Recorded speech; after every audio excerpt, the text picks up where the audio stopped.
What if the ancients were right when they looked up at the red eye of Orion and whispered that some stars are not born to die quietly? What if one of the oldest fires in our sky has already committed an act so violent, so intimate, that it now wears the mask of death itself, and before you blink, before you scroll away, imagine this for 30 seconds, a colossal crimson giant hanging in the winter sky, pulsing like a wounded god, breathing in and out as if the universe itself were holding its breath, and somewhere deep inside that swelling red heart, the ghost of another star screams in silence, because scientists now believe Betelgeuse may have devoured its stellar companion, and that single cosmic feast may be the reason it looks like a pre-supernova omen, a prophecy written in plasma and gravity, calling to us across time, and that is where our story begins, not in laboratories or equations, but in the age when humans named stars after heroes and monsters, when Betelgeuse was the shoulder of Orion,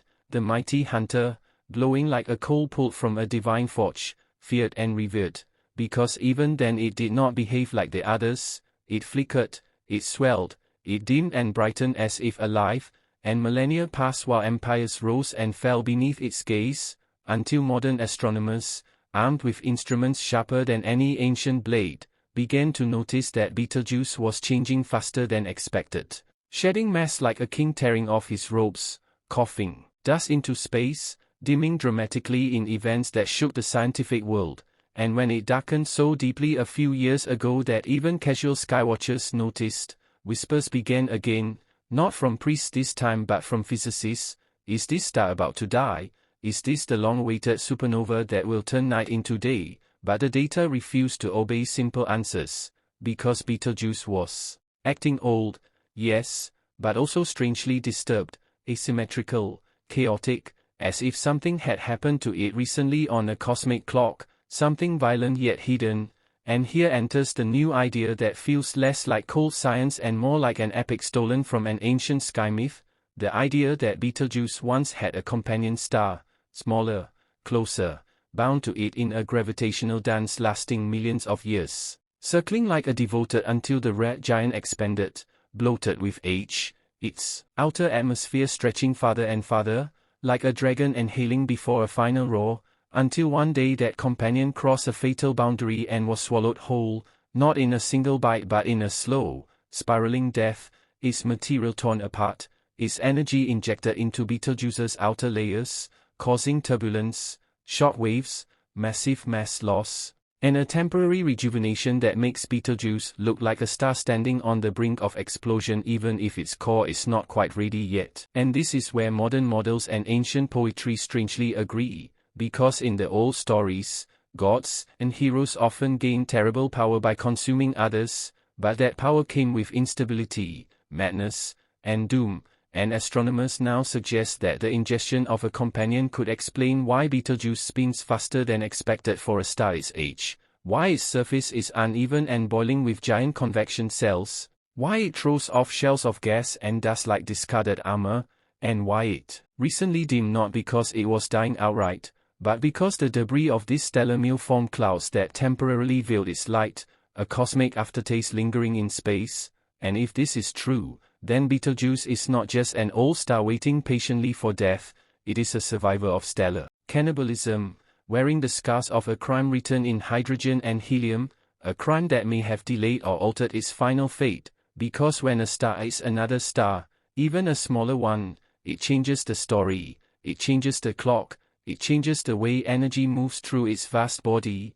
making predictions far more uncertain, and uncertainty is where all lives, because we humans crave dates and deadlines. We want to know when Betelgeuse will explode, tomorrow, next year, 10,000 years from now, but the universe answers in riddles, and this riddle says, something happened, something big, something recent, and it left Betelgeuse looking like a pre-supernova phantom, trembling on the edge of legend, and the evidence is subtle but haunting, excess material around the star that does not match steady aging, motion patterns that suggest past interaction, brightness variations that feel less like calm breathing and more like recovery from trauma, and when scientists run simulations of a red supergiant engulfing a companion, the results eerily resemble what we observe today, a star puffed up, unstable, luminous yet obscured, a star that looks ready to die even if it may still have time, and this idea transforms the way we see the night sky,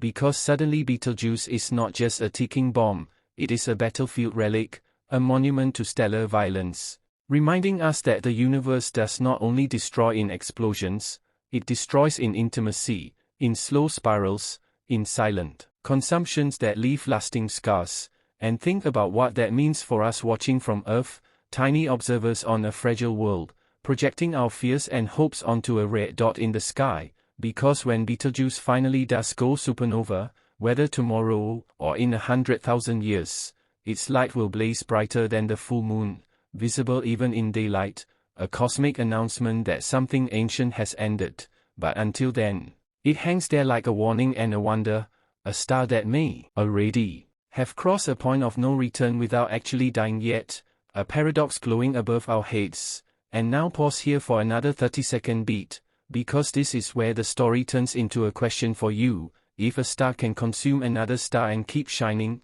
if it can look like it is dying while still enduring, what does that say about cycles of destruction and survival, about power gained through loss, about the cost of growth itself? And this ancient modern tale continues as astronomers refine their observations, peering through dust with infrared eyes, listening to the stars' vibrations like priests reading omens in flame, knowing that every pulse, every flicker, every outburst of gas is a syllable in a language older than Earth, and Betelgeuse speaks loudly now, not in words but in change, and whether or not the companion devouring theory proves fully correct, it has already reshaped our understanding of stellar evolution, reminding us that stars do not live alone, that interactions matter, that the sky is not static but dramatic, full of relationships, betrayals, unions, and endings. And this brings us to the final movement of our tale, the conclusion that echoes like a drum in a temple, because Betelgeuse,